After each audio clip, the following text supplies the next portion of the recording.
When a child grows up or matures, it has lots to do with age and experience over time. In the novel Bless Me Ultima by Rodolfo Anaya, his main character is a 7-year-old boy named Antonio who matures quite quickly by the age of 10. Antonio is repeatedly challenged and pushed when it comes to religion and his faith, whether it be by believing in the golden carp, who was introduced to him by Ciso, or continuing to believe in the Church and Virgin Mary in hopes to become a priest. Antonio's dream on pages 119 and 121 of the novel clearly demonstrate that maturity is dependent on the ability to make your own decisions. Anaya frequently shows Antonio's conflict with religion throughout the story, and in this particular passage, the author uses point of view, symbolism, and imagery to provide the reader with a visual representation of what is taking place in Antonio's mind. Anaya writes, "Oh, please tell me which is the water that runs through my veins. Oh, please tell me which is the water that washes my burning eyes."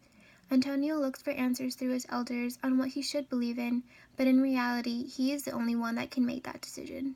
The constant pressures of Antonio's parents interfere with his ability to make his own decisions.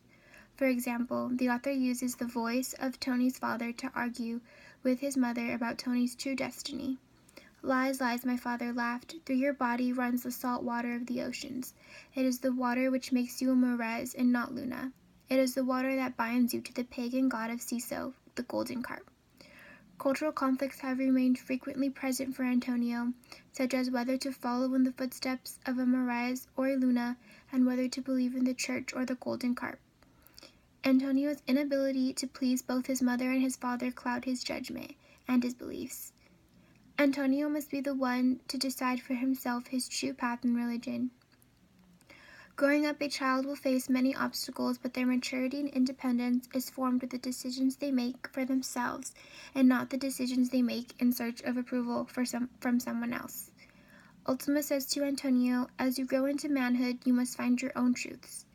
The author uses diction to illustrate their purpose in explaining that in order for Antonio to become a man, he must decide for himself which truth to believe in.